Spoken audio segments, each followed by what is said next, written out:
ఇప్పుడు పైకి పోయి ఎవరు పిలవాలి నన్ను? చిన్న ఒకసారి సెల్లి ఫోన్ చేసి ఇస్తా.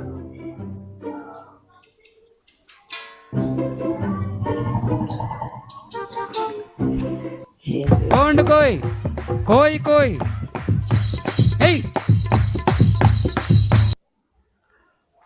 హలో, మీరంటే నాకు బాగా ఇష్టం.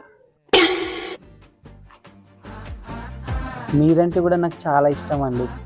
అవునా, మీకు పెళ్ళయిందా? ఇంకా కాలేదండి. నా మనసుకు నచ్చిన అమ్మాయి ఇంకా దొరకలేదండి. సర్చ్ చేస్తున్నాము, తిరుగుతున్నాము. నేను సాఫ్ట్వేర్ జాబ్ చేస్తాను. నాకు మంత్లీ 2 లక్షలు వస్తుంది. నేను మామూలుగా టీకి టిఫిన్లకి 1 lakh దాకా ఖర్చు చేస్తాను మంత్లీ. అలాగా. ఓ సూపర్ అండి. ఇప్పుడు మీరు ఎక్కడున్నారండి? నేనా అండి, అది